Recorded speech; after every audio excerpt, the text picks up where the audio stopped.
আসসালামু আলাইকুম, কি অবস্থা সবার? সকলকে আমন্ত্রণ জানাচ্ছি বেসিক শর্ট সিরিজের আরেকটি ভিডিওতে। গত ভিডিওতে আমরা দেখেছিলাম চাপ এবং আজকে দেখব পদার্থের অবস্থা। তাহলে আজকে পদার্থের অবস্থা ও চাপ অধ্যায়টা শেষ হয়ে যাবে, একদম একদম ক্লিয়ার হয়ে যাবে। আহ, তোমরা যদি এখনো খাতা কলম নিয়ে সামনে বসে টেবিলে বসে না যাও, তাহলে বসে যাও এবং নোট করবে, এবং নোটগুলো আমাদের গ্রুপ অগ্রপথিকে পোস্ট করবে, অগ্রপথিকে পোস্ট করবে,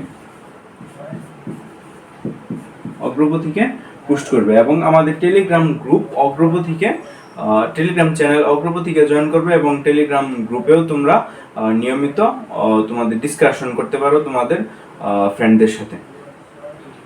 তো চলো আজকে ক্লাসটা আমরা শুরু করি। আজকের ক্লাসের প্রথম টপিক হচ্ছে স্থিতিস্থাপকতা ধর্ম। আজকের ক্লাসের প্রথম টপিক হচ্ছে স্থিতিস্থাপকতা ধর্ম। স্থিতিস্থাপকতা ধর্ম, আজকের প্রথম টপিক হচ্ছে স্থিতিস্থাপকতা ধর্ম। আমরা যখন দেখি একটা স্প্রিং ধরি, এটা একটা স্প্রিং, এই স্প্রিংটাকে যদি আমরা টানি, একটা বলে এক্সটার্নাল বলে টানি, এক্সটার্নাল বলে টানি ধরি, এটা হচ্ছে এফ বল, এক্সটার্নাল বলে টানি এফ বল, তাহলে কিন্তু দেখবে স্প্রিংটা কিছুটা লম্বা হয়ে যায়, এলটুকু লম্বা হয়ে যায়। আবার স্প্রিংটা যখন লম্বা হয়, আমরা যখন বলটা প্রত্যাহার করে নিই, অর্থাৎ এই এফ এক্সটেনশনটা বলটা প্রত্যাহার করে নিই, তখন দেখবে তোমরা এখানে এক ধরনের রিস্টোরিং ফোর্স চালু হয়ে যাবে, মানে এক ধরনের বল চালু হয়ে যাবে, যেটাও আবার এফ এর সমান। তাহলে বস্তুর এরকম ধর্মকেই স্থিতিস্থাপকতা ধর্ম বলে। আমরা আরেকটি উদাহরণ দেখলে হয় যে একটি অ্যালুমিনিয়ামের দণ্ডকে আমরা দেখি এরকম ভাবে, একটি অ্যালুমিনিয়ামের দণ্ড আছে, এই অ্যালুমিনিয়ামের দণ্ডে কিছুটা বল প্রয়োগ করা হলো বাইরে থেকে, অ্যালুমিনিয়ামের দণ্ডের দৈর্ঘ্য এল, বাইরে থেকে কিছুটা বল প্রয়োগ করা হলো, F external equal to F, কিছুটা বল প্রয়োগ করা হলো, যার কারণে এইটুকু এল পরিমাণে বৃদ্ধি পেল, স্মল এল পরিমাণে বৃদ্ধি পেল। এখন আমরা যদি এই বলটা যদি আমরা এখন এখান থেকে রিমুভ করি, তাহলে তোমরা দেখবে এই এলটা আর থাকবে না, এখানে আরেকটা রিস্টোরিং ফোর্সের হয়ে যাবে, উদ্ভব ঘটবে, এবং এটাও হবে এফ এর সমান। তাহলে পদার্থের এই ধর্মকেই স্থিতিস্থাপকতা ধর্ম বলে। তাহলে আমরা যদি এখন একটু সংজ্ঞাটা তোমাদের লিখে দিই, তাহলে একটি নির্দিষ্ট সীমার মধ্যে, সংজ্ঞাটা হবে একটি নির্দিষ্ট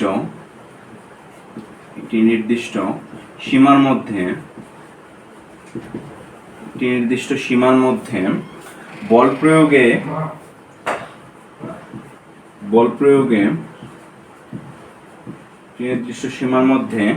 বল প্রয়োগে বস্তুর আকার আকৃতির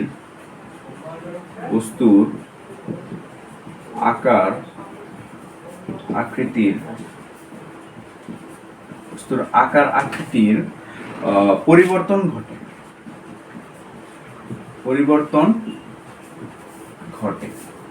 আকার আকৃতির পরিবর্তন ঘটে। পরিবর্তন ঘটানোর পর এই পরিবর্তন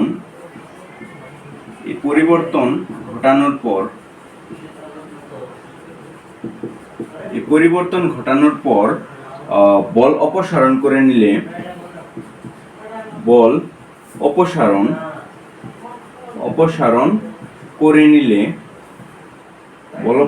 করে নিলে বস্তুর যে ধর্মের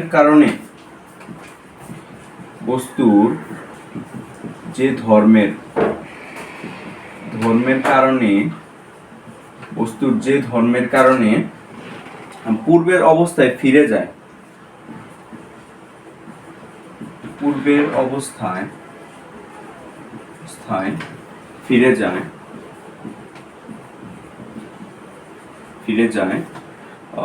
সেই ধর্মকে স্থিতিস্থাপকতা বলে। সেই ধর্মকে স্থিতিস্থাপকতা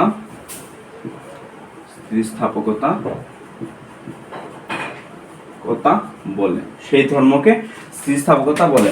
অর্থাৎ আমরা যদি একটা স্প্রিংকে বাইরে থেকে এফ এক্সটার্নাল মানে এফ বল প্রয়োগ করি, তাহলে বস্তুটার কিছুটা পরিবর্তন হবে, এবং আমরা যদি বলটা প্রত্যাহার করে নিই, তাহলে এই পরিবর্তনটা আবার আগের রূপে ফিরে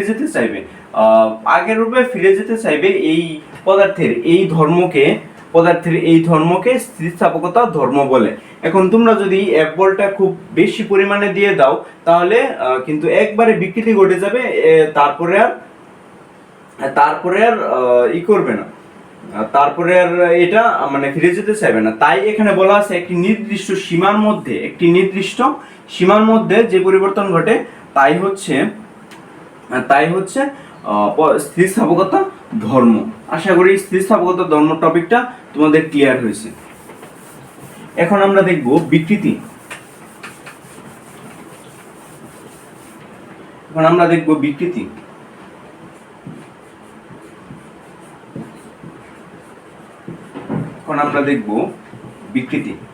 বিকৃতি হলো স্থিতিস্থাপক সীমার মধ্যে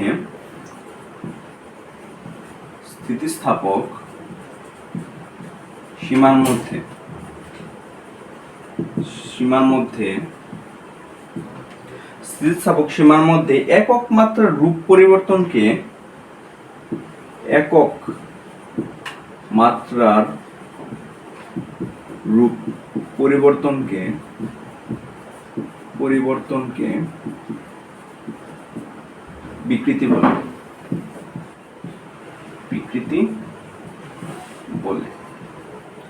বিকৃতি বলে। অর্থাৎ আমরা ধরো একটি এখানে দণ্ড রাখলাম, একটি অ্যালুমিনিয়ামের দণ্ডই রাখি, এখান থেকে একটি অ্যালুমিনিয়ামের দণ্ড রাখি। এই দণ্ডটাকে যদি আমরা এখন বাইরে থেকে এফ বল প্রয়োগ করি, তাহলে দেখবে এই মানে দণ্ডটার দৈর্ঘ্য এল দৈর্ঘ্যের একটি দণ্ড রাখি এবং বাইরে থেকে এফ বল প্রয়োগ করি, তাহলে দেখবে আস্তে করে একটি কে স্মল এল পরিমাণ দৈর্ঘ্য বৃদ্ধি পেয়েছে। এই দৈর্ঘ্য বৃদ্ধির অনুপাতটাকে মানে স্থিতিস্থাপক সীমার মধ্যে একক মাত্রার রূপ পরিবর্তনকে, অর্থাৎ এল দৈর্ঘ্যে পরিবর্তন হয় এল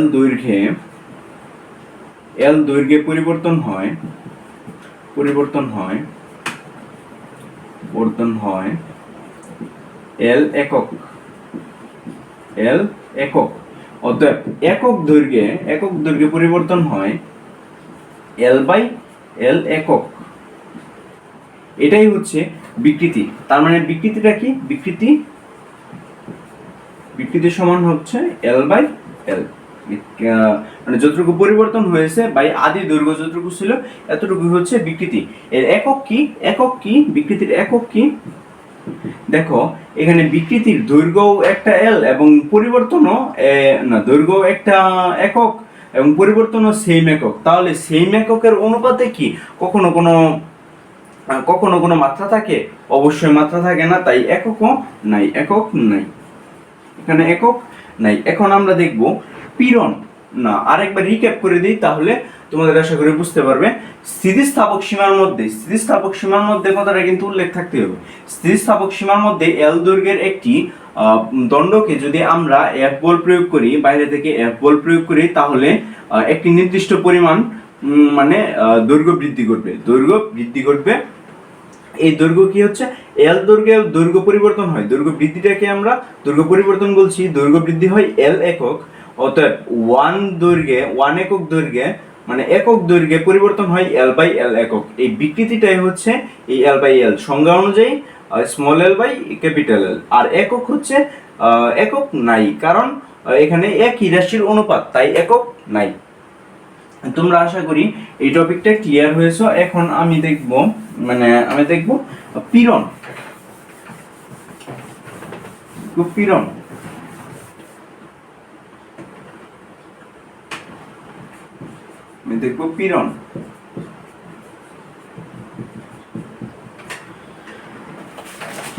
পীড়নের সংজ্ঞাটা কি? পীড়নের সংজ্ঞা হচ্ছে স্থিতিস্থাপক সীমার মধ্যে স্থিতিস্থাপক সীমার মধ্যে প্রযুক্ত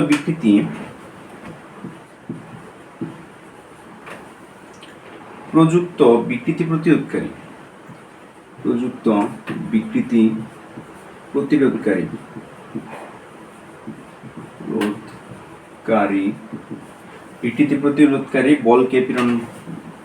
বলকে পীড়ন সীমার মধ্যে একক ক্ষেত্রফলে প্রযুক্ত মানে সীমার মধ্যে একক ক্ষেত্রফলে, এই কারণে তো বলি সূত্রের সাথে সংজ্ঞা মেলে না কেন, একক ক্ষেত্রফলের মধ্যে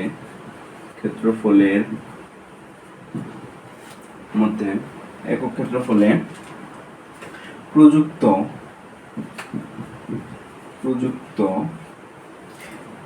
প্রযুক্ত বিকৃতি প্রতিরোধকারী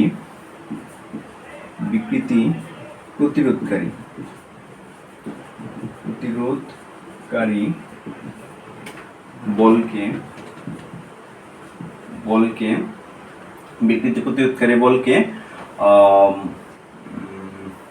কি বলে, পীড়ন বলে। অর্থাৎ আমরা একটি দণ্ডকে যদি আমরা ধরি, একটি দণ্ড এখানে আছে, এই দণ্ডটাকে যদি আমরা এফ বল প্রয়োগ করি, বাইরে থেকে এফ বল প্রয়োগ করি, এল দৈর্ঘ্যের একটি দণ্ডকে বাইরে থেকে যদি আমরা এফ বল প্রয়োগ করি, তাহলে দেখবে এফ এক্সটার্নাল বল প্রয়োগ করি, এটা এফ এর সমান, এক্সটার্নাল বল প্রয়োগ করি, তাহলে দেখবে দৈর্ঘ্য কিছুটা পরিবর্তন হয়েছে। এখন আমরা যখন এটা রিমুভ করব, তখন দেখবে একটা রিস্টোরিং ফোর্সের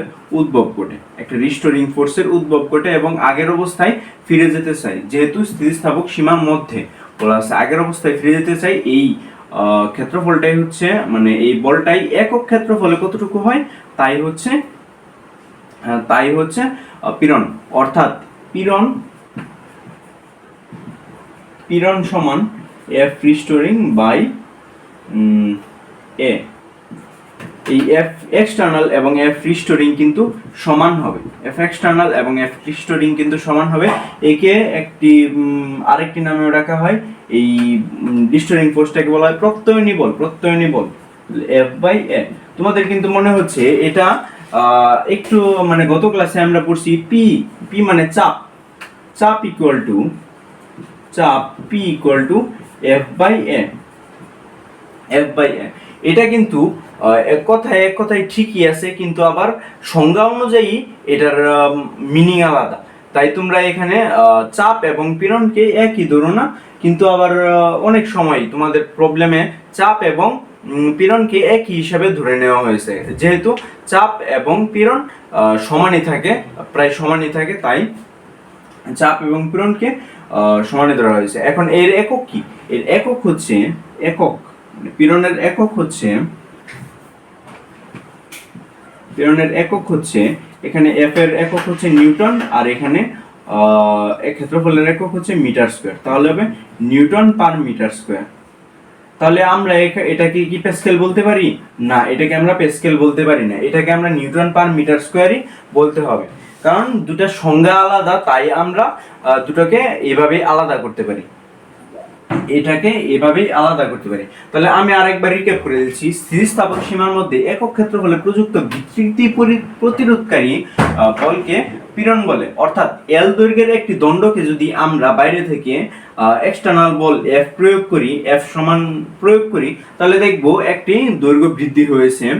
এবং আমরা যখন এই বলটাকে আবার প্রত্যাহার করে নিই, তখন তোমরা দেখবে যে স্থিতিস্থাপকতা ধর্মের কারণে বস্তুটা আগের অবস্থায় ফিরে যেতে যাচ্ছে। আগের অবস্থায় ফিরে যেতে হলে নিশ্চয়ই একটা বল লাগবে, এই বলটা যোগান দেয় রিস্টোরিং ফোর্সটা হবে এই এক্সটার্নাল ফোর্সের সমান। তাহলে পীড়ন কি বোঝায়? পীড়ন হচ্ছে রিস্টোরিং ফোর্স বাই ক্ষেত্রফল, মানে একক ক্ষেত্রফলে কতটুকু রিস্টোরিং ফোর্স হয়, তাই হচ্ছে পীড়ন। এবং একে রিস্টোরিং ফোর্সকে প্রত্যয়নী বল বলা হয়, এবং একে এফ বাই এ আকারেও লেখা হয়, কিন্তু এটাকে চাপ আকারে সব সময় লেখা যায় না, চাপ আকারে সব সময় এটা লেখা যায় না। তার একক হচ্ছে নিউটন পার মিটার স্কয়ার। আচ্ছা, তাহলে আমাদের এই পীড়ন টপিকটাও শেষ। পীড়ন টপিকটা শেষ না বলতে গেলে এরপরে আমি যখন টপিকগুলো একবার সবগুলো দেখিয়ে ফেলবো তখন তোমাদের কিছু ম্যাথমেটিক্যাল প্রবলেম দেখাবো এবং তার মাধ্যমে তোমাদের এই টপিকটা শেষ হবে। তো চলো আমাদের নেক্সট টপিকে চলে যাই, হুকের সূত্র। নেক্সট টপিক হচ্ছে হুকের সূত্র। নেক্সট টপিক হচ্ছে হুকের সূত্র। নেক্সট টপিক হচ্ছে হুকের সূত্র। হুকের সূত্র হচ্ছে স্থিতিস্থাপক সীমার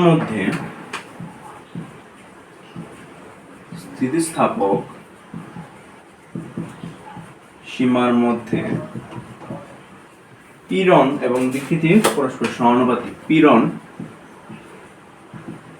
ও বিকৃতি পরস্পরের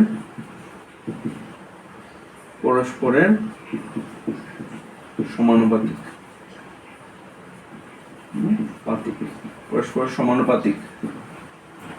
পীড়ন এবং বিকৃতি পরস্পরের সমানুপাতিক। এখন আমাদের কথাটা কি? পীড়ন কি বানান ঠিক আছে নাকি? পীড়ন সমানুপাতিক বিকৃতি।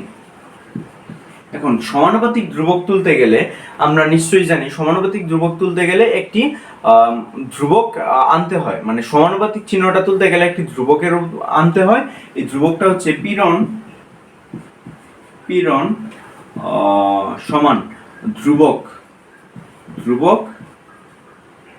গুণ বিকৃতি। এই ধ্রুবকটাকে আমরা বলতে পারি ধ্রুবক সমান, এটাকে যদি এই সাইডে নিয়ে আসি তাহলে হয় পীড়ন বাই বিকৃতি। পীড়ন বাই বিকৃতি। বানান ভুল হইতে পারে, বানান আমি খেয়াল করিনি। পীড়ন বাই বিকৃতি। এখন পীড়ন বাই বিকৃতি।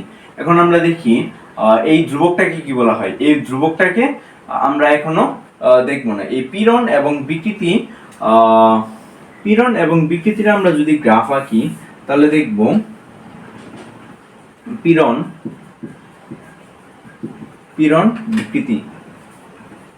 বিকৃতির গ্রাফটা যদি আঁকি, গ্রাফটা হবে মূলবিন্দুগামী সরল রেখা। কারণ আমরা দেখছি এটাকে যদি ওয়াই অক্ষের অ্যাক্সেস করি, পীড়ন ভার্সেস বিকৃতি,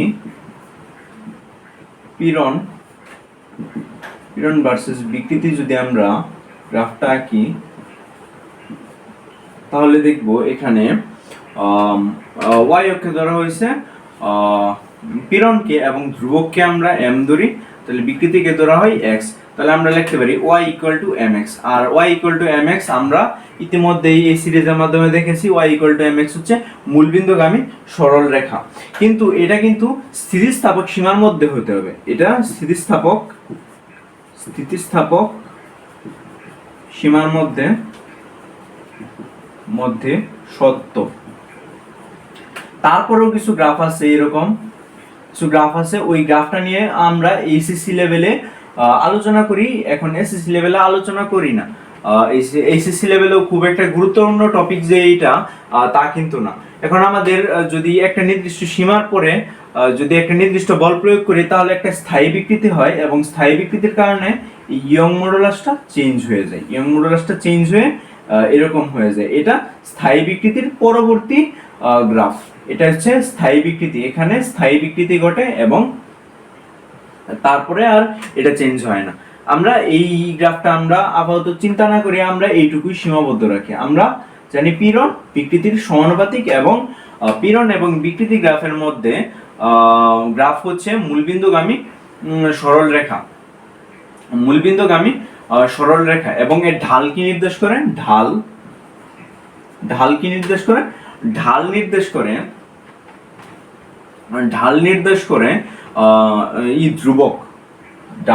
করে ধ্রুবকটা, মানে বিকৃতি ধ্রুবক না তো মানে গুণাঙ্ক। ঢাল নির্দেশ করে পরিবর্তন গুণাঙ্ক আর কি। পরিবর্তন গুণাঙ্ক, ঢাল নির্দেশ করে পরিবর্তন গুণাঙ্ক। তাহলে আমরা এই টপিকটা আবার যদি দেখি, হুকের সূত্র কি? হুকের সূত্র হচ্ছে স্থিতিস্থাপক সীমার মধ্যে পীড়ন এবং বিকৃতি পরস্পরের সমানুপাতিক। অর্থাৎ আমরা লিখতে পারি পীড়ন সমানুপাতিক বিকৃতি।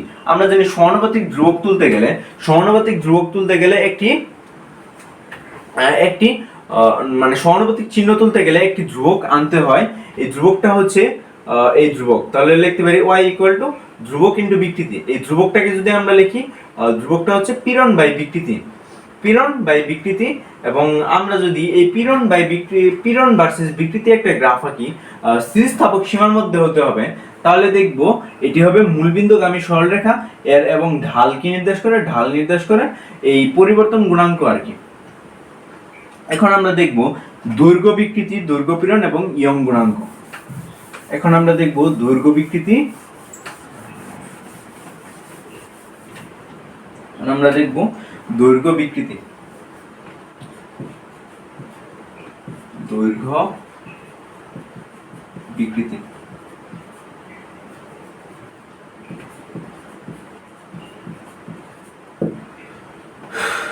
দৈর্ঘ্য বিকৃতি, দৈর্ঘ্য পীড়ন,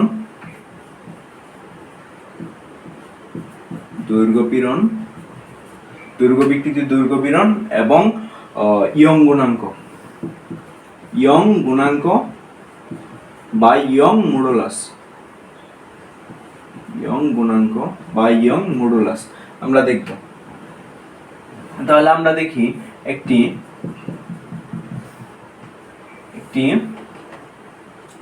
অ্যালুমিনিয়ামের সরু একটি পাত, এর দৈর্ঘ্য হচ্ছে L এবং ক্ষেত্রফল হচ্ছে A।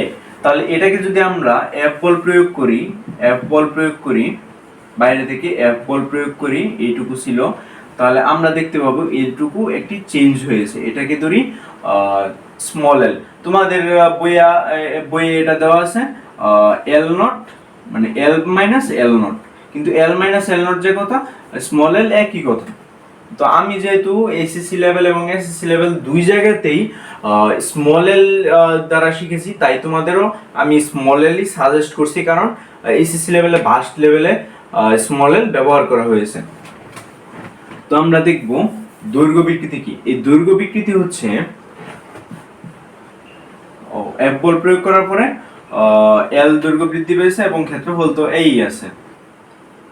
আর দৈর্ঘ্য বিকৃতি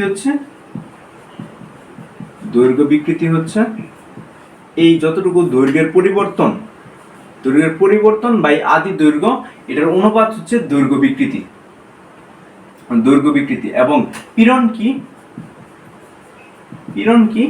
এটা বল একটা রিস্টোরিং ফোর্স, এটা F বলের সমানই রিস্টোরিং ফোর্স। আমরা যখন এই বলটা প্রত্যাহার করি তখন একটা রিস্টোরিং ফোর্সের উদ্ভব ঘটে, তখন এটা হচ্ছে F এর সমান, মানে যতটুকু বল আমরা আগে প্রয়োগ করেছিলাম ওই বলের সমান আমাদের বল প্রয়োগ হয়। তাই এটাকে বলতে পারি F বাই A। তাহলে আমরা ইয়ং মডুলাসকে কি বলতে পারি? ইয়ং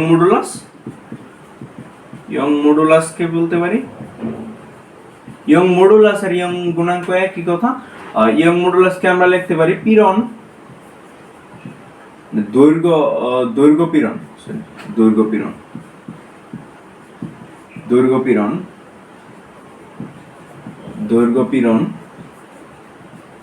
বাই দৈর্ঘ্য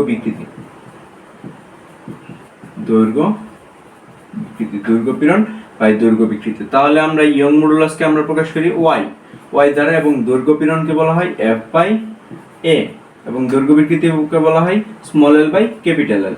এখন আমরা যদি এটাকে আমরা লিখি F বাই A, আর এটা যেহেতু নিচে আছে তাই এটা উল্টে যাবে L বাই স্মল l। তাহলে আমরা এটাকে বলতে পারি y =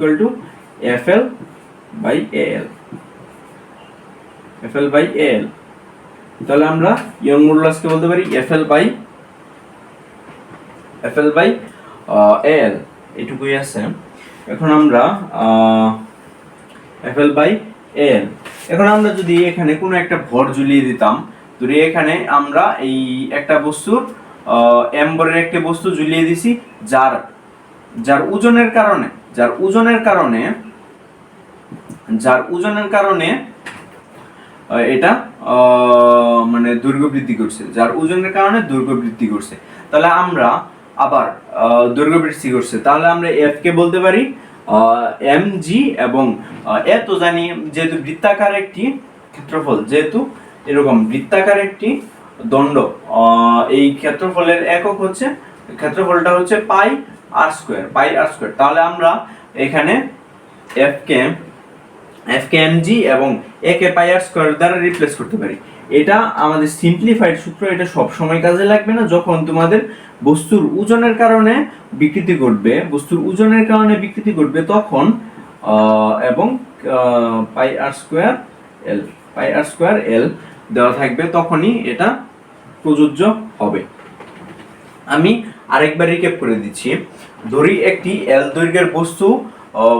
দৈর্ঘ্যের বস্তু যার ক্ষেত্রফল হচ্ছে এ, মানে যার পৃষ্ঠের ক্ষেত্রফল, পৃষ্ঠের না তো, যার এই দণ্ডের প্রস্থচ্ছেদের ক্ষেত্রফল হচ্ছে এ, এবং বস্তুটি দৈর্ঘ্য দণ্ডটিতে এম, মানে এম ভরের একটি দণ্ডটিতে এম ভরের একটি বস্তু ঝুলানো হলো, যার কারণে দণ্ডটি এল দৈর্ঘ্য বৃদ্ধি পেল, মানে স্মল এল পরিমাণ দৈর্ঘ্য বৃদ্ধি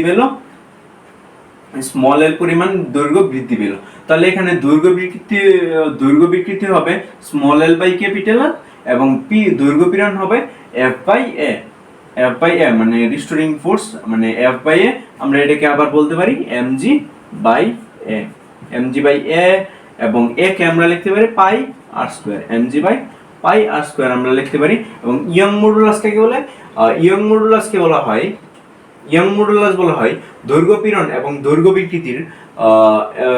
দৈর্ঘ্য বিকৃতির অনুপাতকে ইয়ং মডুলাস বলা হয়। তার মানে ইয়ং মডুলাসকে y দ্বারা প্রকাশ করা হয়, এবং দৈর্ঘ্য পীড়ন তো আমরা জানি f বাই a, এবং দৈর্ঘ্য বিকৃতি হচ্ছে l by l, small l by capital L। তাহলে আমরা এটাকে যদি একটু সিম্পলিফাই করি, তাহলে আমরা বলতে পারি f capital L by a small l। তাহলে আশা করি এই টপিকটা আমরা বুঝতে পারছো। এখন এই তারের প্রসারণের জন্য আমরা একটা কৃতকাজ দেখব। তারের প্রসারণে কৃতকাজ। তারের প্রসারণে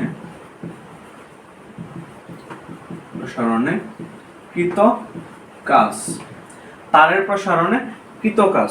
তাহলে আমরা ধরি একটি তার হচ্ছে L, এবং এই তারটাকে F বল প্রয়োগ করে L পরিমাণ প্রসারণ করা হলো, স্মল L পরিমাণ প্রসারণ করা হলো, F বল প্রয়োগ করে স্মল L পরিমাণ প্রসারণ করা হলো। তাহলে আমরা বলতে পারি এখানে ইয়ং মডুলাস হচ্ছে FL by A small L। তাহলে আমরা যদি F টাকে এই সাইডে নিয়ে আসি আর বাকি সব অন্য সাইডে নিয়ে আসি, তাহলে কি হবে? তাহলে হবে FL ইকুয়াল টু YAL। তাহলে আমরা এটাকে F টাকে বলতে পারি F equal to YA small l by capital L। তাহলে আমরা যদি বল বাই বিকৃতি, এখানে যতটুকু বল বাই দৈর্ঘ্য পরিবর্তন কতটুকু হয়েছে L, বল বাই দৈর্ঘ্য পীড়নের যদি আমরা একটি গ্রাফ আঁকি ভার্সেস L গ্রাফ আঁকি, তাহলে আমরা দেখতে পাবো একটি মূলবিন্দুগামী সরলরেখা পাওয়া যায়। কিভাবে? যদি আমরা F টাকে y অক্ষে ধরি, এবং কোন একটা বস্তুর উপাদানের জন্য কিন্তু ইয়ং গুণাঙ্ক নির্দিষ্ট, প্রত্যেক বস্তুর ক্ষেত্রে আলাদা, মানে প্রত্যেকটা ভিন্ন বস্তুর ক্ষেত্রে ইয়ং গুণাঙ্ক আলাদা হয়ে থাকে। তাহলে এটা ইয়ং গুণাঙ্ক এবং ক্ষেত্রফল এবং দৈর্ঘ্য এটা কিন্তু ধ্রুবক, এটা সম্পূর্ণটা মিলে একটা ধ্রুবক। তাহলে আমরা এটাকে বলতে পারি m এবং এলটাকে ধরতে পারি x, কারণ x অক্ষে বসানো হয়েছে। তাহলে আমরা বলতে পারি y mx। আর আমরা এর আগের ক্লাসে জেনেছি y mx হচ্ছে মূলবিন্দুগামী সরল রেখা। মূলবিন্দুগামী সরল রেখা এর এরিয়াটা কি? এরিয়াটা হচ্ছে নিচের এরিয়াটা হচ্ছে l, f নিচের এরিয়াটা হচ্ছে এরিয়াকে নির্দেশ করে, নিচের এরিয়া নির্দেশ করে কৃত কাজ বা স্থিতিশক্তি। কৃত কাজটাই আর কি স্থিতিশক্তি আকারে জমা হয়। তাহলে আমরা এরিয়া সমান কি বলতে পারি? Half FL। যেহেতু একটি মূলবিন্দুগামী ত্রিভুজের ভূমি হচ্ছে L এবং উচ্চতা হচ্ছে F এবং একটি সমকোণী ত্রিভুজ, তাহলে আমরা এটাকে বলতে পারি এরিয়া হচ্ছে হাফ FL। তার মানে আমরা W হাফ FL লিখতে পারি, EP হাফ FL লিখতে পারি। এটা তোমরা কিভাবে বুঝবে যে ক্ষেত্রফলটা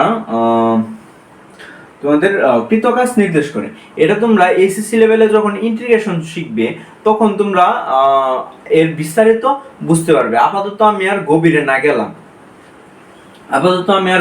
গেলাম, গভীরে গেলে তুমিও বুঝবে না, আমার বোঝাতে সমস্যা নাই।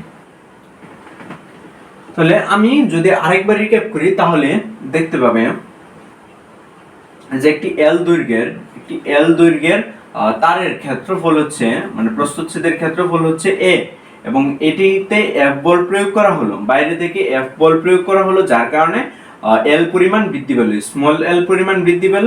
তাহলে আমরা ইয়ং মডুলাস সমান বলতে পারি, এই দৈর্ঘ্যের উপাদানে ইয়ং মডুলাস সমান বলতে পারি F small l by a F capital L by a small l। তাহলে আমরা যদি F টাকে এক সাইডে নিয়ে আসি আর বাকি সব আরেক সাইডে নিয়ে আসি তাহলে দেখতে পাবো F সমান YAL বাই L।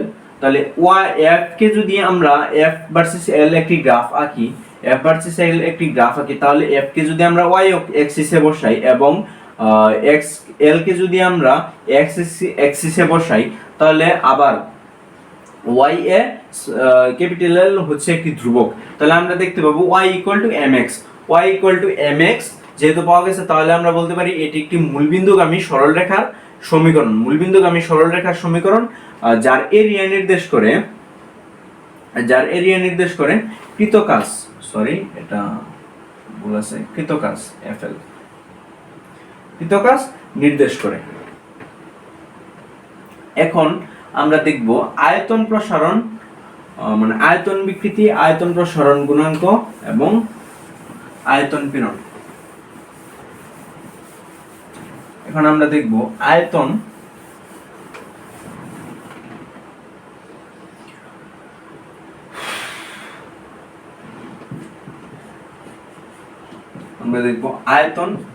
বিকৃতি, আয়তন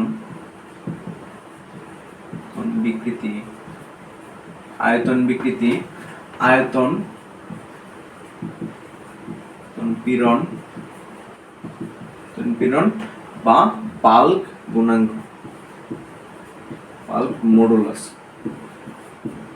বাল্ক মডুলাস। তাহলে আমরা দেখব, আমরা একটি বস্তুকে যদি F বল প্রয়োগ করি, মানে সব চারিদিক থেকে F বল প্রয়োগ করি এবং বস্তুটাকে F বল প্রয়োগ করা হলো, সম্পূর্ণ দিক থেকে F বল প্রয়োগ করা হলো এবং বস্তুটার আদি আয়তন হচ্ছে V, ক্যাপিটাল V, এবং আয়তনের কারণে, মানে বস্তুটাকে F বল প্রয়োগ করার কারণে বস্তুটা কিন্তু কিছুটা অংশ হ্রাস পেয়ে স্মল b আকার ধারণ করে। কতটুকু মানে চেঞ্জ হয়? স্মল b চেঞ্জ হয়, এটুকু চেঞ্জ হয়ে আমরা পাই মানে capital V minus small b। তাহলে এটাকে আমরা এখানে বলতে পারি আয়তন গুণাঙ্ক, আয়তন বিকৃতি। এটাকে বলতে পারি আয়তন বিকৃতি হবে,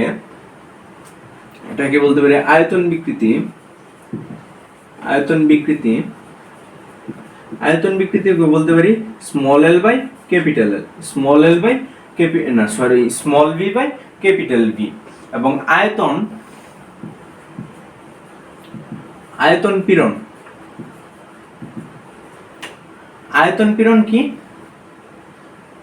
আয়তন পীড়ন হচ্ছে সেম F/A একক ক্ষেত্রফলে কতটুকু আয়তন পীড়ন দেওয়া হয়েছে, আর এটাকে আমরা ম্যাক্সিমাম ক্ষেত্রে চাপ আকারে দেখব।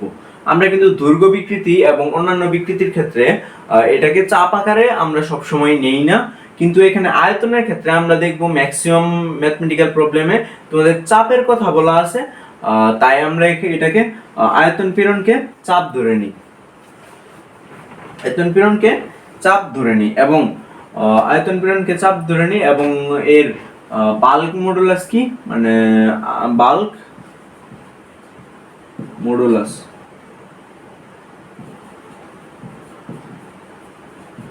মডুলাস কি, এই আয়তন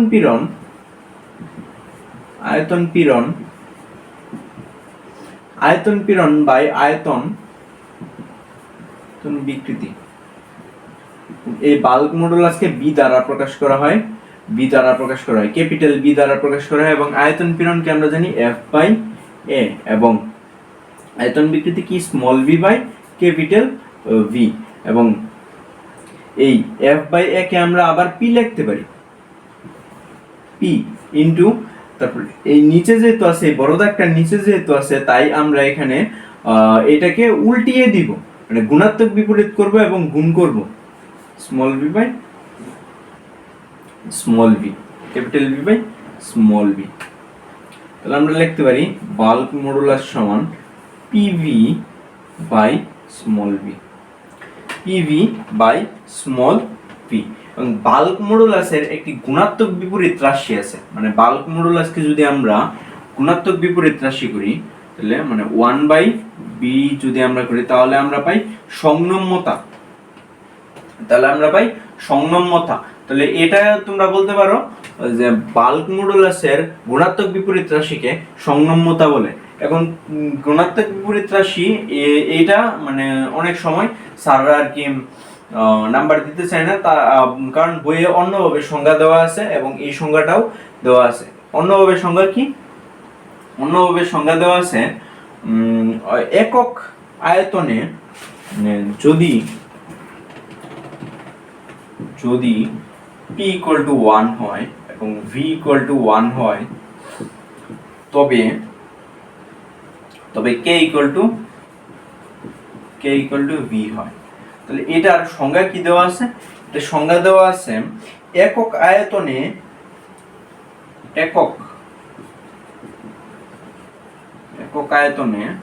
এটা হচ্ছে সংনম্যতা,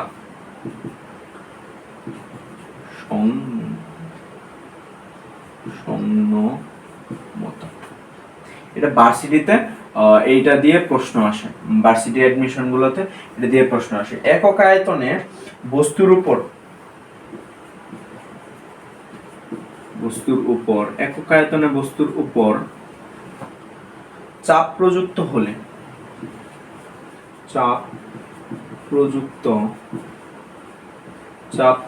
হলে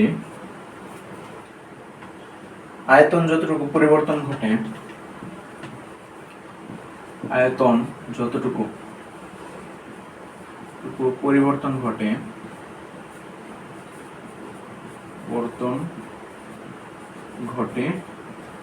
তাকে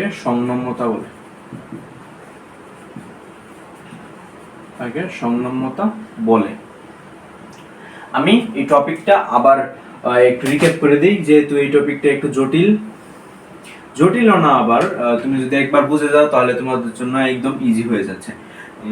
একটি বস্তু যার আয়তন হচ্ছে ক্যাপিটাল ভি, যার আদি আয়তন হচ্ছে ক্যাপিটাল ভি, এবং তুমি চার দিক থেকে এফ বল প্রয়োগ করলা, এখানেও এফ বল, এখানেও এফ বল, চার দিক থেকে এফ বল প্রয়োগ করলা, যার কারণে স্মল বি আকারে হ্রাস পায়। মানে কতটুকু হ্রাস পায়? এইটুকু হ্রাস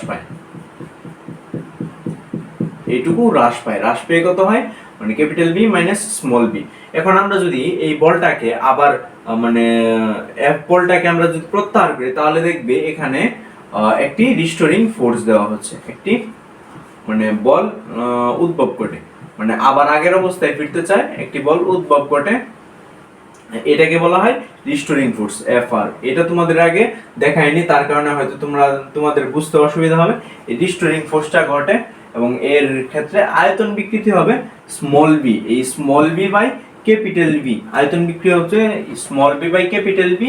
এর একক কি? একক হচ্ছে কোনো একক নাই, কারণ একই রাশির অনুপাতে কোনো একক থাকে না, একই রাশির অনুপাতে কোনো একক থাকে না। আর আয়তন বিকৃতি হচ্ছে এফ বাই এ।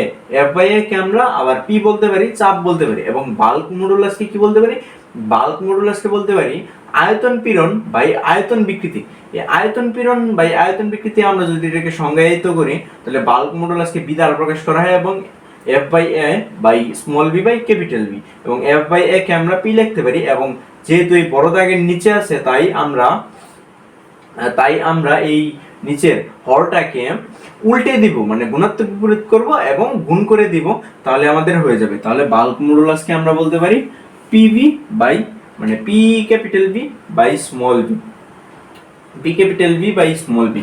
এবং বাল্ক মডুলাসের গুণাত্মক বিপরীত রাশি, বাল্ক মডুলাসের গুণাত্মক বিপরীত রাশি হচ্ছে সংনম্যতা। বাল্ক মডুলাসের গুণাত্মক বিপরীত রাশি হচ্ছে সংনম্যতা। অর্থাৎ পি যদি 1 হয়, মানে বাল্ক মডুলাসকে কিভাবে সংজ্ঞায়িত করা হয়েছে জানো? পি যদি 1 হয় এবং বি যদি 1 হয়, তার মানে কে ইকুয়াল টু আমরা লিখতে পারি small B by PV, small B by PV. কে পিভি যদি 1 হয়, এটাও যদি 1 হয় এবং এটাও যদি 1 হয়, তাহলে আমরা দেখতে পারি কে ইকুয়াল টু ভি হয়, কে ইকুয়াল টু ভি হয়, মানে স্মল ভি হয়। তাহলে আমরা বলতে পারি একক আয়তনে বস্তুর উপর চাপ প্রযুক্ত হলে, একক আয়তনে বস্তুর উপর চাপ প্রযুক্ত হলে, একক আয়তনে এটাও প্রযুক্ত, এবং একক চাপ প্রযুক্ত হলে, একক চাপ প্রযুক্ত হলে আয়তন যতটুকু পরিবর্তন ঘটে তাকে সংনম্যতা বলে, তাকে সংনম্যতা বলে।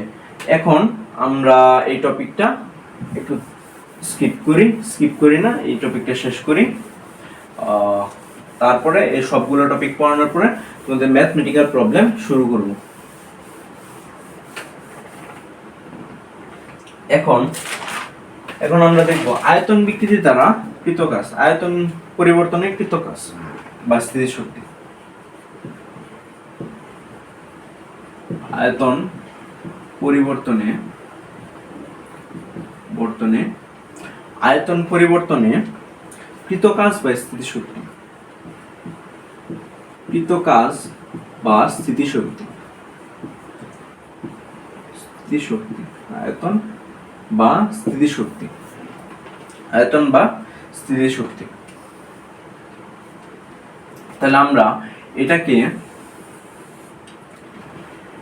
এটাকে যদি আবার একটি বস্তুকে F বল প্রয়োগ করি, চারদিক থেকেই F বল প্রয়োগ করি, মানে সব দিক থেকেই F বল প্রয়োগ করি, তাহলে বস্তুটা ভি আয়তন ছিল এবং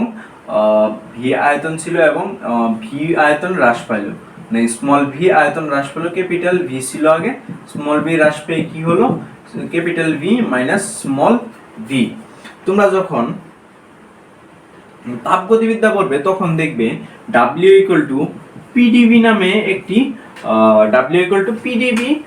নামে একটি মানে পিডিবি একটি সূত্র আছে। এই সূত্রটা যখন তোমরা তাপগতিবিদ্যা পড়বে তখন তোমরা বিস্তারিত পড়তে পারবে, আপাতত এই সূত্রটা বললাম না। এই সূত্রটা যেহেতু ডিবি আছে, তাহলে এটাকে নিশ্চয়ই ইন্টিগ্রেশন করতে হবে। ইন্টিগ্রেশন করে আমরা ফল পাই, মানে টোটাল ডাব্লিউটা পাই half bulk modulus by capital V by small V square. এটাই হচ্ছে কৃত কাজের সূত্র। তাহলে এটা কিভাবে পাইলাম? এটা আমরা হাঙ্কি পাঙ্কি করে পাইলাম। হাঙ্কি পাঙ্কি বলতে আমরা একটা জাদু করে পাইলাম, যদিও জাদু ঠিক না, আমরা বিভিন্ন ক্যালকুলেশন করে পাই। এই ক্যালকুলেশনটা আমি স্কিপ করলাম তোমাদের বোঝার সুবিধার্থে। আমার বোঝাতে কোনো অসুবিধা নেই, কিন্তু তোমরা বুঝতে কষ্ট হবে, তোমাদের বুঝতে কষ্ট হবে, তাই আমি এটা আর দীর্ঘায়িত করলাম না। এখন আমরা দেখব ব্যাবর্তন বা কৃন্তন বিকৃতি, কৃন্তন বা মুচর বিকৃতি। ব্যাবর্তন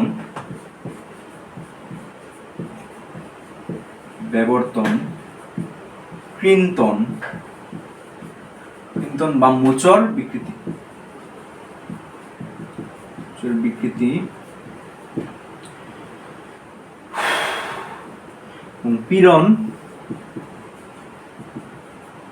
এবং দৃঢ়তা গুণাঙ্ক। দৃঢ়তা গুণাঙ্ক, দৃঢ়তা গুণাঙ্ক। তাহলে আমরা যদি দেখি এটি একটি বস্তু, ধরি এটি একটি বস্তু দেওয়া আছে,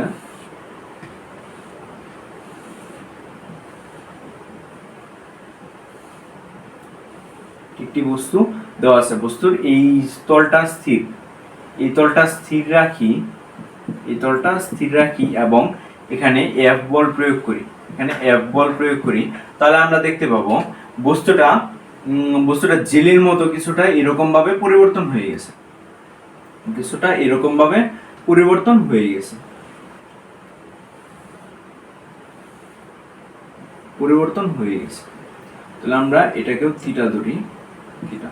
তাহলে আমরা কতটুকু পরিবর্তন হয়েছে, এক্স, এবং দৈর্ঘ্য উচ্চতা কত, এইচ, উচ্চতা এইচ। আমরা যদি পার্শ্ব ভিউ দেখি, পার্শ্ব view, side view, side view দেখি, তাহলে আমরা দেখতে পাবো এরকম একটি বস্তু আছে যাকে একটি কর্নারে এফ বল প্রয়োগ করা হলো এবং নিচে একটি স্থির রাখা হলো, নিচে তলটি স্থির রাখা হলো। তাহলে দেখতে পাবো একটি মুচড় সৃষ্টি হয়েছে, একটি মুচড় সৃষ্টি হয়েছে, যার কারণে এক্স অংশ মানে চেঞ্জ হয় এবং দৈর্ঘ্য ছিল এইচ, এবং আদি দৈর্ঘ্য ছিল এইচ, এবং এই কোণটাকে বলা হয় থিটা বা টেন থিটা। এই কোণটাকে থিটা কোণ চেঞ্জ হলো। থিটাটা আমরা এখন রেডিয়ানে দেখব, থিটাটা আমরা রেডিয়ানে দেখব। এবং এই ক্লিনটন বা বিবর্তন বিকৃতি কি, বিবর্তন বিকৃতিটা কি, ক্লিনটন বা বিবর্তন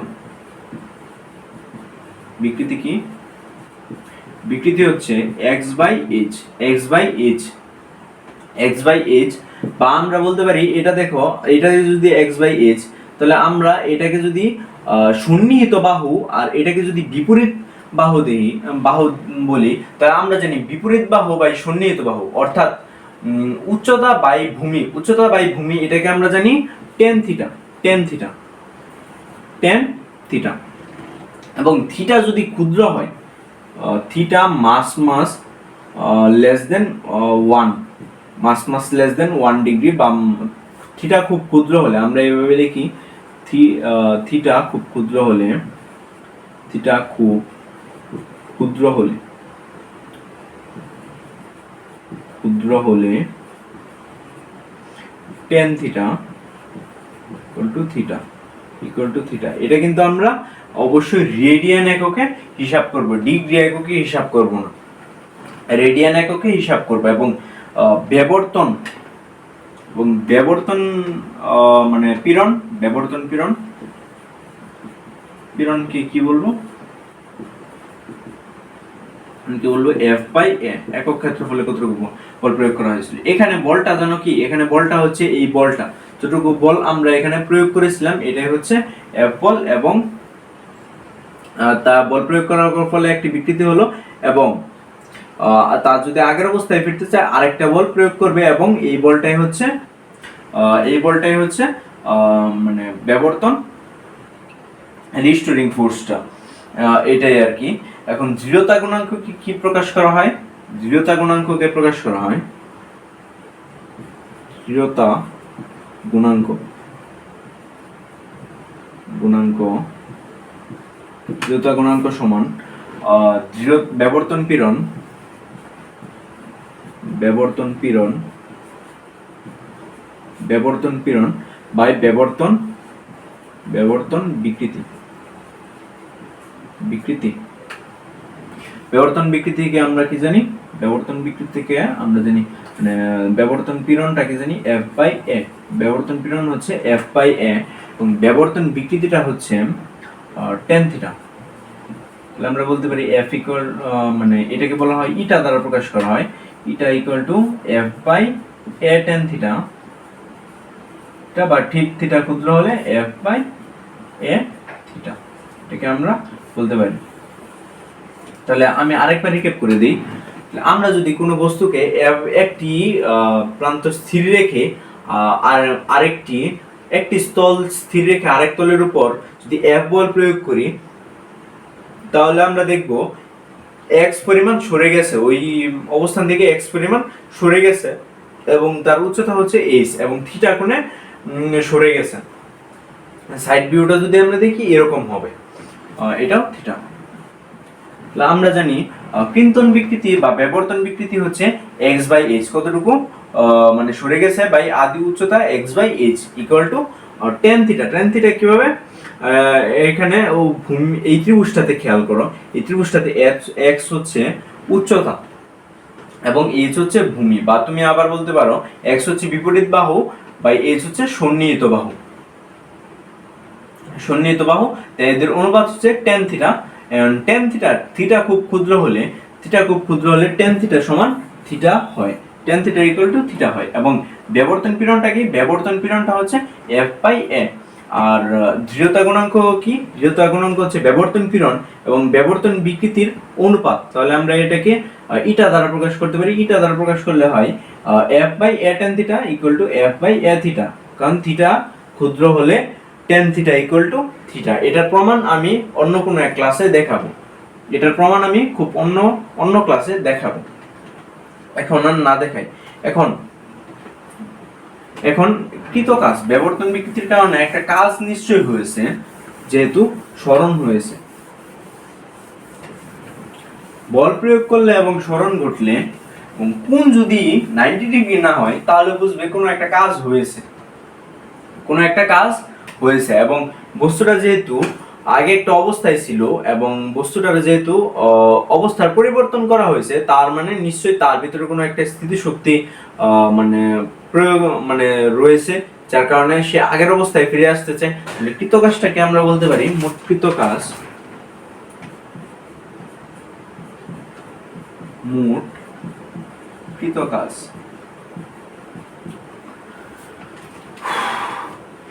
কৃত কাজ আমরা জানি W equal to FL পাইছিলাম আমরা কখন?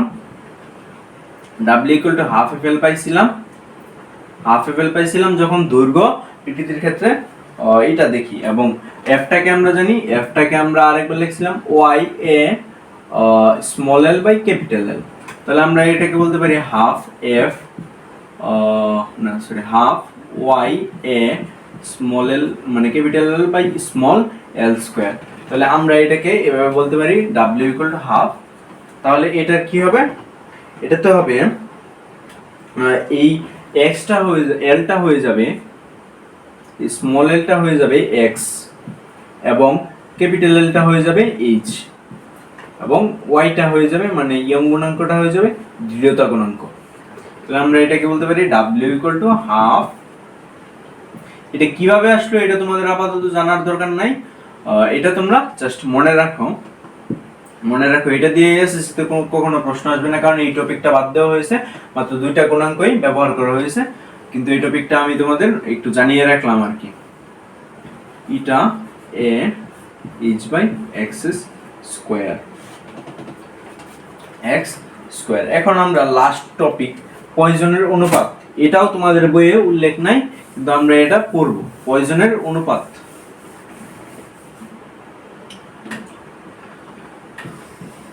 এখন আমরা দেখব পয়জনের অনুপাত।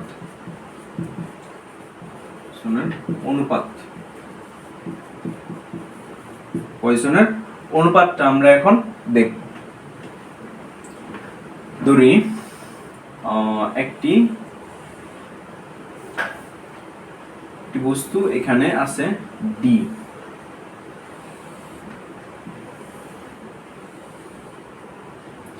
বস্তু আছে এখানে D, বস্তু যার ব্যাসার্ধ হচ্ছে D, মানে ব্যাস হচ্ছে D এবং দৈর্ঘ্য হচ্ছে L, এবং বস্তুটাকে যদি আমরা টান দেই তাহলে দেখবে রাবারের মতো হয়ে যাচ্ছে, মানে এটা অনেক জোরে টান দিতে হবে, বস্তুর উপাদানের উপর নির্ভর করবে কোনটা কি আচরণ করবে। তাহলে আমরা যদি এটাকে টান দেই তাহলে দেখবে লম্বা হয়ে যাচ্ছে এবং সরু হয়ে যাচ্ছে, কারণ আয়তন কিন্তু সবসময় সেমই থাকে, আয়তনের কোনো চেঞ্জ হয় না, যার কারণে এটি লম্বা হয়ে সরু হয়ে যায়। যখন তোমরা চলতরিৎ করবে তখন দেখবে যে একটি তারকে টেনে লম্বা করলে কি পরিবর্তন, রোধের কি পরিবর্তন ঘটে। এটা হয়তো এখন বলা উচিত হয়নি, তাও একটু বলে দিলাম। তখনও আয়তন সেম থাকে, কারণ পদার্থের আয়তন কখনো চেঞ্জ হয় না, মানে তাপ না দিলে আয়তন চেঞ্জ হয় না, তাপ বা চাপ না দিলে আয়তন চেঞ্জ হয় না। তাহলে আমরা যদি এটাকে যদি আমরা টান দিয়ে একটু লম্বা করে ফেলি, তাহলে দেখব এখানে ডি মাইনাস ডি পরিমাণে চেঞ্জ হয়ে গেছে। আর কতটুকু চেঞ্জ হয়েছে? ডি পরিমাণে ব্যাস চেঞ্জ হয়েছে। এবং দৈর্ঘ্যটা এইটুকু আর এইটুকু মিলে কতটুকু? এইটুকু মিলে আর এইটুকু মিলে হচ্ছে এল পরিমাণে বৃদ্ধি পেয়েছে আগে যতটুকু ছিল। তাহলে আমরা বলতে পারি দৈর্ঘ্য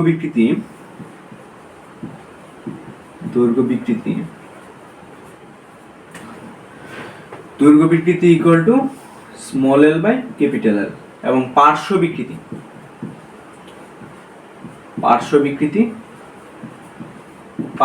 কি? Small D by capital D. পার্শ্ব বিকৃতি small D by capital D. এবং পয়সনের অনুপাত কি? পয়সনের অনুপাত বলতে কি বোঝায়? অনুপাত বোঝায় পার্শ্ব বিকৃতি বাই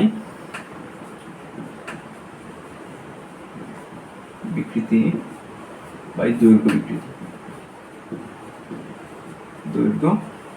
বিকৃতি। পার্শ্ব বিকৃতি বাই দৈর্ঘ্য বিকৃতি। পয়সনের অনুপাতকে বলা হয় সিগমা দ্বারা প্রকাশ করা হয়, এটাকে বলা হয় মানে small D by capital D by small L by capital L. আমরা যদি এটাকে আর একটু ভাঙাই তাহলে ডি বাই ডি গুণ এল বাই এল, তাহলে আমরা বলতে পারি ডি এল বাই ডি এল। এটাকে বলতে পারি সিগমা, অনেক সময় এটাকে বলতে পারি সিগমা। এখন এর রেঞ্জটা হচ্ছে -1 থেকে সিগমার রেঞ্জটা হচ্ছে হাফ পর্যন্ত, প্লাস হাফ পর্যন্ত। এখন তোমরা বলতে পারো যে বইয়ে কিন্তু এটা দেওয়া নাই, বইয়ে দেওয়া আছে একটা মাইনাস। কারণটা কি জানো? কারণটা হচ্ছে যখন আয়তন যেহেতু সেম থাকে, তাহলে বস্তুটা এল দৈর্ঘ্যর একটি বস্তুকে টেনে লম্বা করা হলো, যার দৈর্ঘ্য বিকৃতি হলো স্মল এল, তাহলে পার্শ্ব বিকৃতি কতটুকু হয়? পার্শ্ব বিকৃতি কমে যায়। তাহলে এটাকে পজিটিভ বানানোর জন্য একটি মাইনাস চিহ্ন দেওয়া হয়। তাহলে এটাকে আমরা বলতে পারি মাইনাস ডিএল বাই ডিএল। তাহলে এটা কখন মাইনাস হবে এবং কখন প্লাস হবে? যখন দেখো সিগমা এর পার্শ্ব বিকৃতি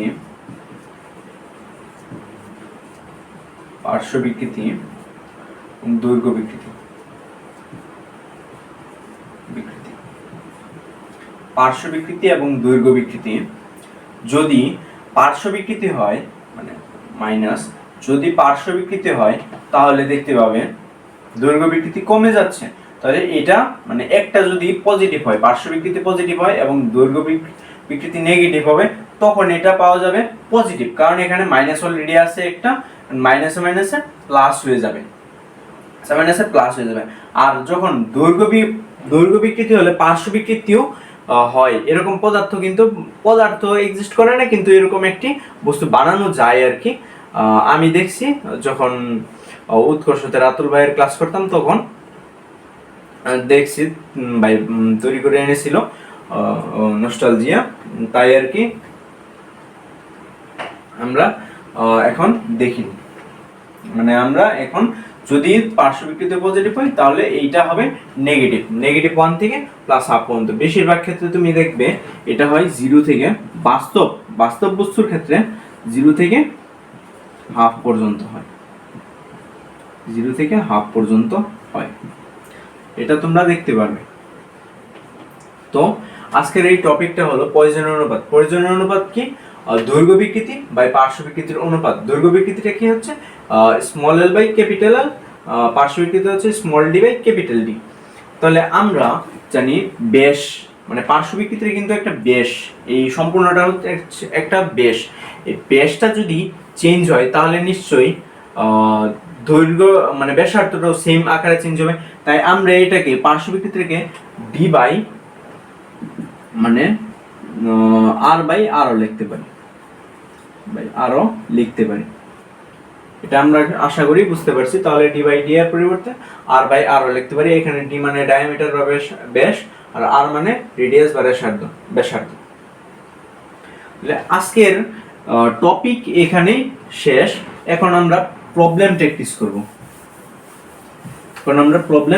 করার মাধ্যমে এই ক্লাসটা শেষ করব। আমি টোটাল কয়টা প্রবলেম আনছি, 1 2 3 4 5 6 7 8 9টা। আমি 9টা প্রবলেম সলভ করব এবং 9টা প্রবলেম সলভ করার মাধ্যমে আজকে ক্লাস সমাপ্ত হবে।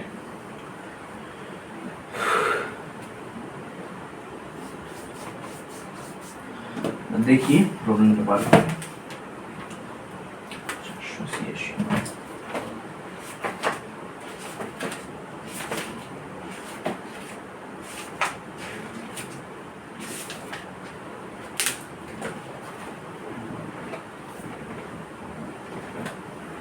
আচ্ছা, 1 মিটার দৈর্ঘ্য কোশ্চেন মানে প্রবলেম।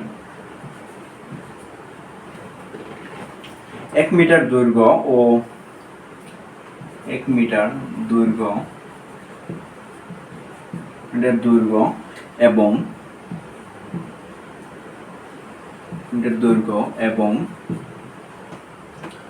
এবং 1 মিটার দৈর্ঘ্য এবং 5 × 10⁻⁴ মিটার ব্যাস বিশিষ্ট 5 × 10⁻⁴ মিটার ব্যাস বিশিষ্ট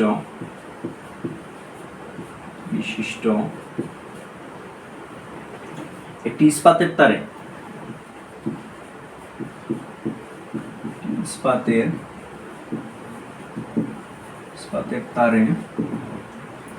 ইস্পাতের তারে 16.9 নিউটন বল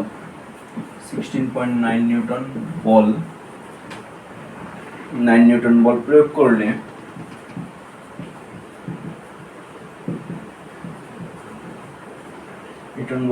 করলে এটি বৃদ্ধি পেয়ে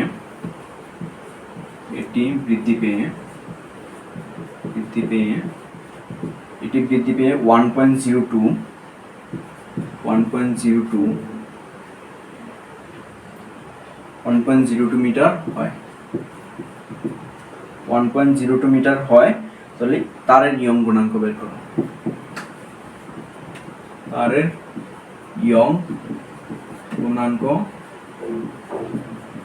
বের করো।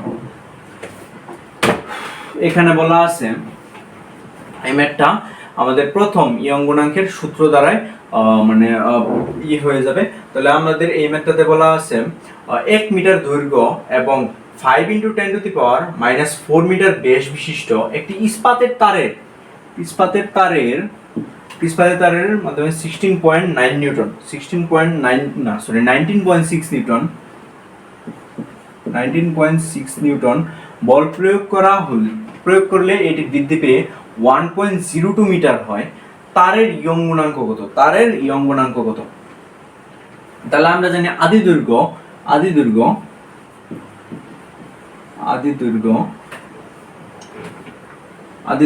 1 metre,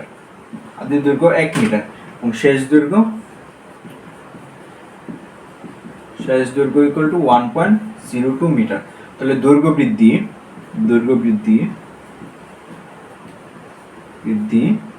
small l equal to 0.02 metre. তোমরা নিশ্চয়ই বুঝতে পারছো, বড়টা থেকে ছোটটা বিয়োগ করছি, দৈর্ঘ্য এত মিটার। এবং ব্যাস সমান কত? তারের ব্যাস দেওয়া আছে 5, ব্যাস b ইকুয়াল টু 5 × 10⁻⁴ মিটার। তাহলে a কত জানি? a equal two pi r square. তাহলে ব্যাস কত, r কত হবে? r হবে d এর অর্ধেক। তাহলে আমরা বলতে পারি 2.5 × 10⁻⁴ মিটার। তাহলে আমরা a এর মান বের করতে পারি, ক্ষেত্রফল a এর মান পাই ইনটু 2.5 × 10⁻⁴ স্কয়ার। তাহলে আমরা এটা যদি সলভ করে তাহলে পাই, আমরা পাই pi into 2.5 into minus 4 square, তাহলে আমরা পাই 1.963 equal to 1.963 into 10 to the power minus 7 metre square. তাহলে আমরা এইটুকু জানি। এখন আমাদের প্রশ্ন হচ্ছে ইয়ং গুণাঙ্ক। ইয়ং গুণাঙ্ক আমরা জানি f by a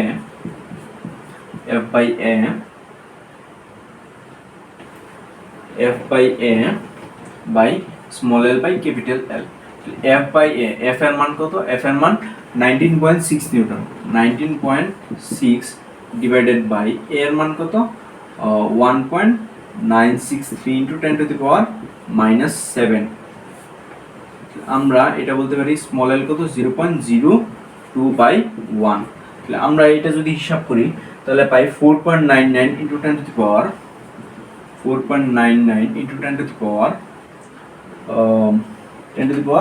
9 metre square, sorry newton per metre square, কারণ একক নিউটন মিটার স্কোয়ার। তাহলে এক নাম্বার প্রবলেম সলভ। আমি আরেকবার রিভিউ করে দিচ্ছি 1 মিটার দৈর্ঘ্যের এবং 5 into 10 to the power minus 4 metre ব্যাস বিশিষ্ট একটি ইস্পাতের তারে 19.6 নিউটন বল প্রয়োগ করলে এটি বৃদ্ধি পেয়ে 1.02 মিটার হয়। তারের ইয়ং গুণাঙ্ক কত? আমরা জানি তারের আদি দৈর্ঘ্য দেওয়া আছে 1 মিটার এবং শেষ দৈর্ঘ্য 1.02 মিটার বল প্রয়োগ করার ফলে, এবং দৈর্ঘ্য বৃদ্ধি কতটুকু হয়? বড়টা থেকে ছোটটা বিয়োগ করলে পাই 0.02 মিটার।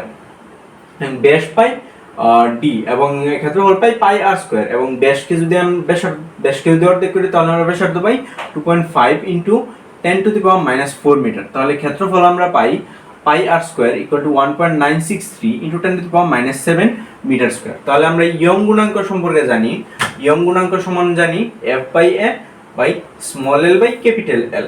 তাহলে আমরা যদি সবগুলো মান বসিয়ে দিই তাহলে আমরা পাই 4.99 into 10 to the power 9 metre square, 9 metre square. আশা করি এইটুকু তোমাদের ক্লিয়ার হয়েছে। এখন আমরা নেক্সট প্রবলেমে যাই।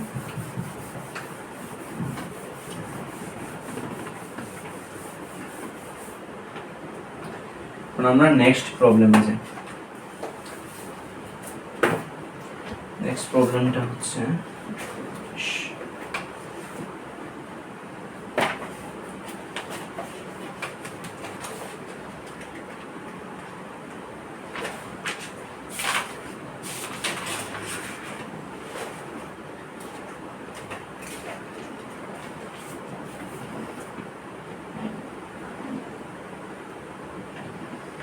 এক লিটার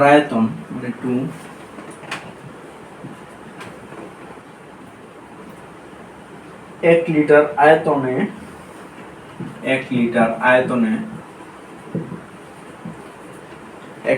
আয়তনে glycerine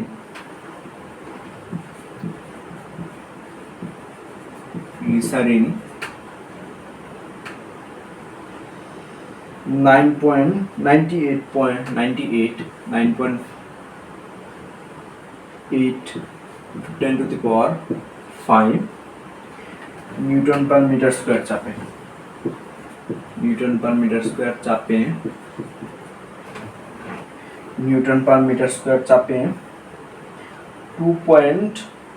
0.245 into 10 to the power minus 6 metre cube সংকুচিত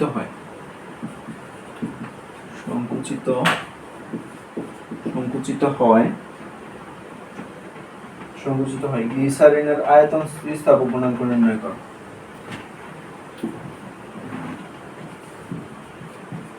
গ্লিসারিনের আয়তন স্থিতিস্থাপক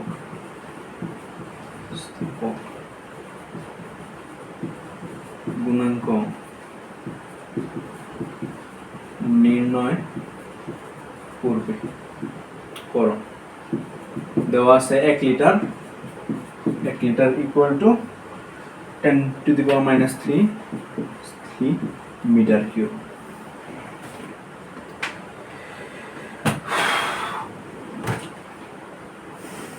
আমরা জানি bulk modulus B equal to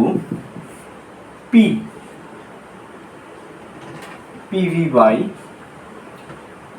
small b কতটুকু সংকুচিত হয়। এবং তাহলে আমরা প্রশ্নটা আরেকবার পড়ি। 1 লিটার আয়তনে glycerine 9.8 × 10⁵ newton per metre square চাপে 0.245 × 10⁻⁶ মিটার কিউব সংকুচিত হয়। গ্লিসারিনের আয়তন স্থিতিস্থাপক গুণাঙ্ক নির্ণয় করো। 1 litre equal to 10⁻³ metre cube. তাহলে আমরা বাল্ক মডুলাসের সূত্রটা আমরা জানি PV by small b। PV কত এখানে? P কত? P হচ্ছে 9.8 × 10⁵ নিউটন পার মিটার স্কয়ার এবং ক্যাপিটাল V হচ্ছে 1 লিটার সমান 10⁻³ মিটার কিউব। স্মল b কত হচ্ছে 0.245 × 10⁻⁶ মিটার কিউব। তাহলে আমরা এতে বাল্ক মডুলাস আকারে পাই 9.8 × 10⁵ ইনটু 10⁻³ মানে v বসাই এখানে, তারপরে স্মল b বসাই 0.245 × 10⁻⁶ মিটার কিউব। তাহলে আমরা যদি ক্যালকুলেশন করে পাই 9.8 × 0.245 into 10⁻⁶।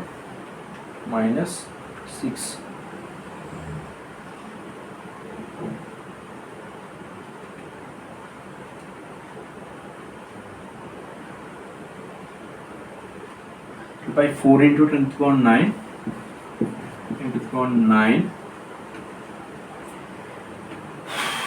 Newton per metre square. এখন তোমাদের প্রশ্ন হতে পারে যে এত হাবিজাবি মান দিয়ে আমি করলাম, তারপরে একটা সুন্দর উত্তর আসলো, এটা কিভাবে?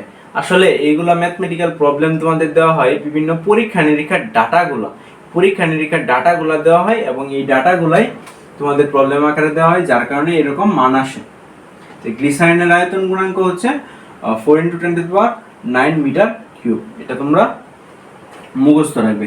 তোমাদের বইয়ে আয়তন গুণাঙ্ক এবং মানে ইয়ং গুণাঙ্কর একটি ছক দেওয়া আছে। ওই ছকটা কিন্তু এমসিকিউ এর জন্য মোস্ট ইম্পর্টেন্ট।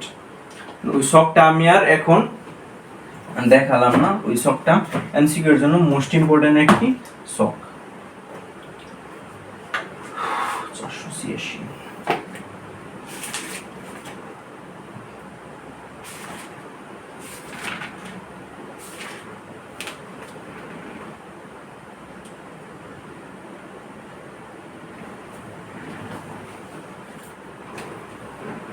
2 number problem. এটা হয়তো শেষ, প্রবলেম সলভড।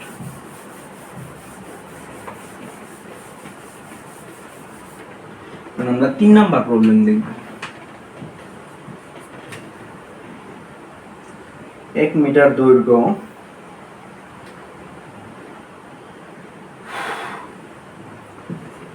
1 মিটার দৈর্ঘ্য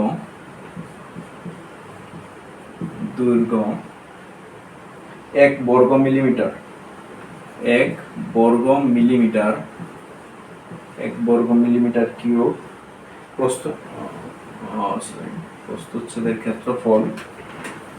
প্রস্থচ্ছেদের ক্ষেত্রফল বিশিষ্ট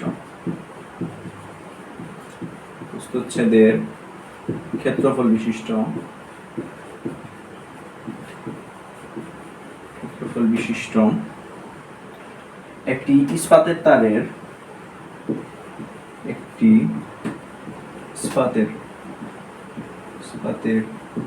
তারের দৈর্ঘ্য 10% বৃদ্ধি করতে 10% বৃদ্ধি করতে কত বল প্রয়োগ করতে হবে? কত বল প্রয়োগ করতে হবে?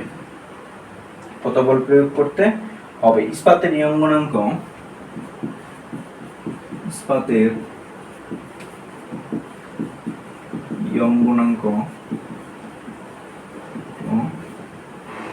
Two into 10 to the power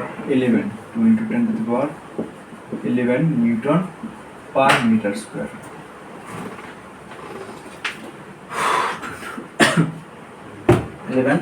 Newton per metre square. আমরা জানি y equal to FL by AL। এখানে এভাবে না দিয়ে আমরা আরেকটা মানে বেসিক কোর সূত্রটা যে আছে এই কোর সূত্রটা ইউজ করি। y equal to F by A small l by capital L।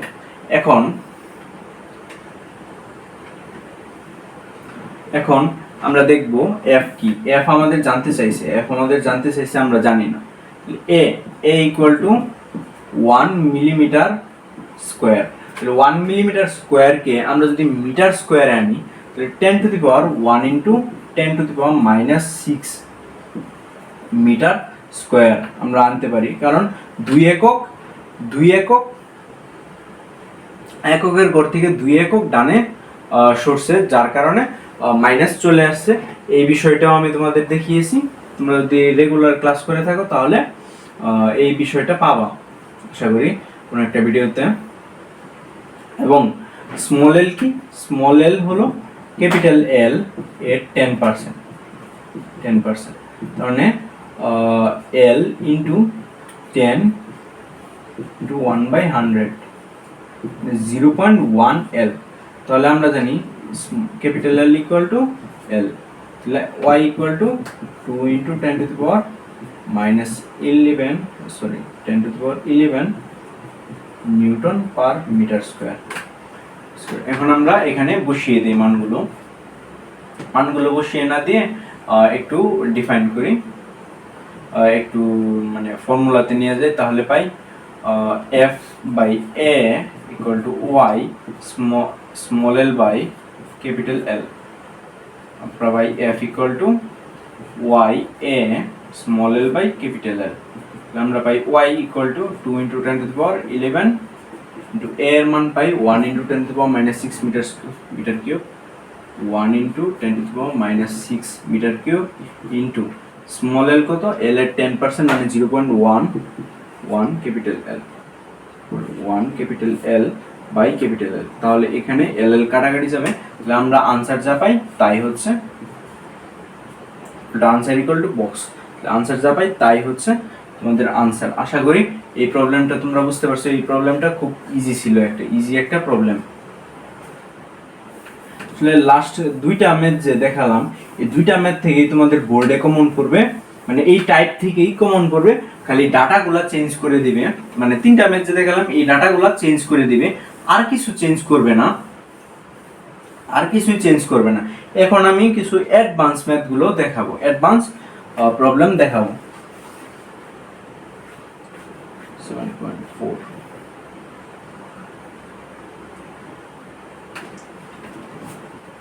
4 number problem.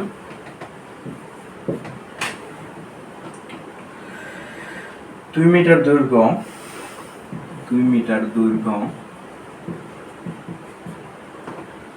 দৈর্ঘ্য ও 1 মিলিমিটার ব্যাসের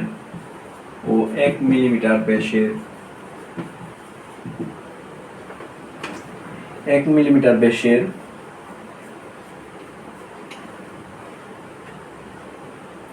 তারের দৈর্ঘ্য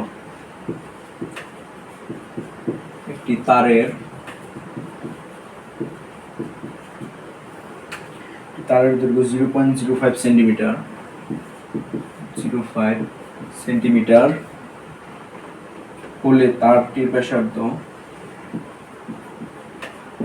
0.05 ব্যাসার্ধ কতটুকু হ্রাস পাবে?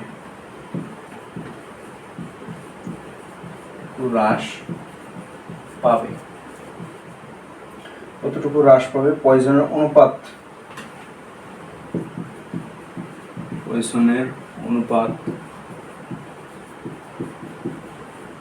অনুপাত, sigma equal to 0.25, sigma equal to 0.25। এখন আমরা এই প্রবলেমটা একটু দেখি।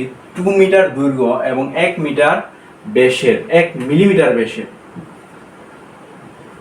1 মিলিমিটার ব্যাসের একটি তারের দৈর্ঘ্য 0.05 সেন্টিমিটার হলে তারটির ব্যাসার্ধ কতটুকু হ্রাস পাবে? পয়সনের অনুপাত এত। তাহলে পয়সনের অনুপাতে আমরা কি সূত্রটা জানি? সিগমা ইকুয়াল টু মাইনাস, মানে ব্যাসের অনুপাত D by D small L by capital L. এখন কতটুকু হ্রাস পাবে যেহেতু বলে দিয়েছে, তাহলে আমরা মাইনাসটা ব্যবহার করলাম না। এখন আমাদের মেইন প্রবলেম কি? ব্যাস কতটুকু দেওয়া আছে? D equal to 1 millimetre, equal to 10 to the power -3 metre. দৈর্ঘ্য এল ইকুয়াল টু দৈর্ঘ্য 2 মিটার, স্মল এল এর দৈর্ঘ্য কত? 0.05 centimetre, equal to 0.0005 metre, equal to 1 ঘর, 2 ঘর, 3 ঘর, 4 ঘর ডানে যাচ্ছি, তাই কি হবে? 5 ইন্টু 10 টু দি পাওয়ার -4। কয় ঘর ডানে গেছে? 4 ঘর, হচ্ছে মিটার। Sigma equal to 0.25। আমাদের দৈর্ঘ্য বৃদ্ধি কতটুকু, ব্যাস বৃদ্ধি কতটুকু, এটুকু জানতে চাইছে। কতটুকু হ্রাস পাবে এটুকু জানতে চাইছে। এখন আমরা সবগুলো ডাটা এখানে বসিয়ে দিই, তাহলে পাই 0.25 equal to D by 10 to the power -3 divided by small L হচ্ছে 5 into 10 to the power -4 divided by 2 metre. তাহলে ডি যা আসে এখানে, তাই হচ্ছে আনসার। আশা করি এইটুকু বুঝতে পারছো। ডাটাগুলা লিখলে এবং তোমার সূত্র যদি মুখস্থ থাকে, তাহলে তুমি যে কোনো কঠিন প্রবলেমই সলভ করতে পারবে। আগে কি করবে? আগে সাইডে এখানে লিখবে, ডাটাগুলো লিখবে এবং সূত্রটা কি আছে তার সাথে ডাটাগুলোর সাথে মিলিয়ে সূত্রটা কি আছে এবং সূত্রটা লিখবে, দেখবে আনসার অটোমেটিক্যালি চলে আসছে। এখন আমরা 5 নাম্বার প্রবলেম সলভ করব।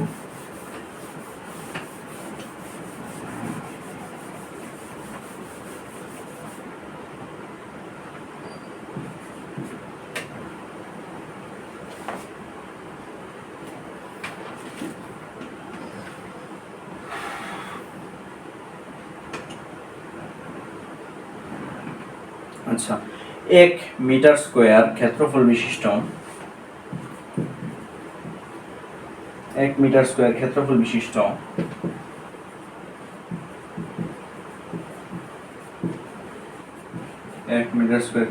বিশিষ্ট 8 মিলিমিটার পুরুত্বের স্টিল প্লেটের 8 মিলিমিটার পুরুত্বের স্টিল প্লেটের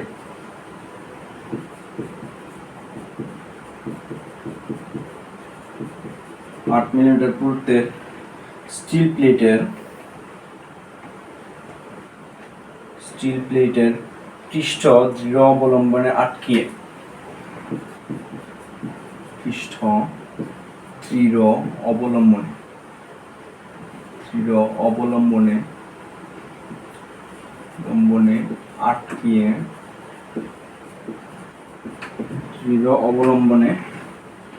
আটকিয়ে উপরের পৃষ্ঠে বল প্রয়োগ করলে পৃষ্ঠে কি পরিমাণ বল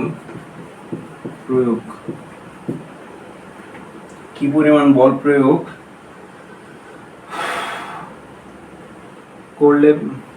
করলে বিবর্তন তৈরি হবে। 0.3 বিবর্তন মানে 0.3 বিবর্তন বিকৃতি তৈরি হবে। 0.3 বিবর্তন বিকৃতি তৈরি হবে যখন স্টিলের বিবর্তন গুণাঙ্ক স্টিলের বিবর্তন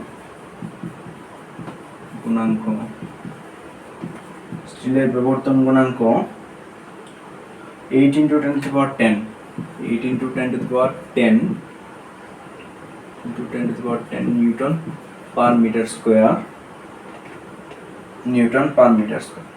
এখন আমাদের প্রবলেমটা সলভ করি। 1 মিটার স্কয়ার ক্ষেত্রফল বিশিষ্ট, তার মানে এ হচ্ছে ক্ষেত্রফল হচ্ছে 1 মিটার স্কয়ার 1 মিটার স্কয়ার ক্ষেত্রফল বিশিষ্ট 8 মিলিমিটার পুরুত্বের এই স্টিলের প্লেটের পৃষ্ঠ দৃঢ় অবলম্বনে আটকিয়ে উপরের পৃষ্ঠে বল প্রয়োগ করা হলো। অর্থাৎ একটি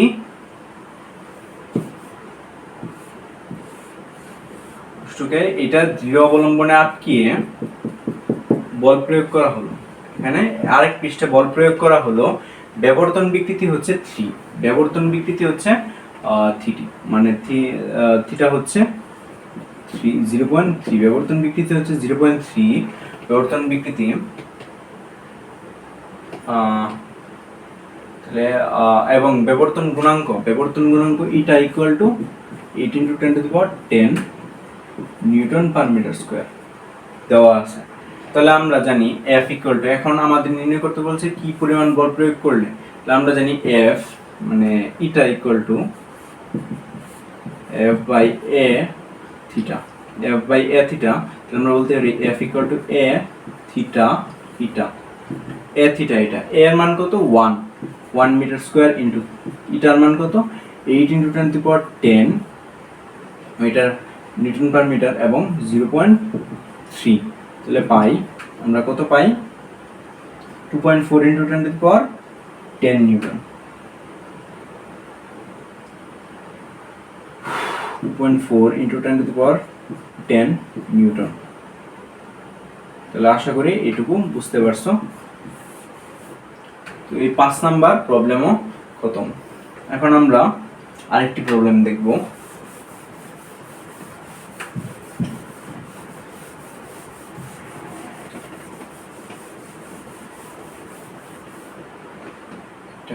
আচ্ছা, আজকে ক্লাসটা এই পর্যন্ত থাকুক, আমি আর না বাড়াই। আর ওইগুলো যে ম্যাথগুলো আমি চিন্তা করছিলাম করাবো ওইগুলো না করালেও চলবে, কারণ ওইগুলো একটু অ্যাডভান্স, এগুলো জাস্ট সূত্রতে ফেললেই হয়ে যায়। আর তোমরা এতক্ষণ যারা ক্লাসটা মনোযোগ দিয়ে করেছো এবং নোট করেছো তারা আমাদের গ্রুপ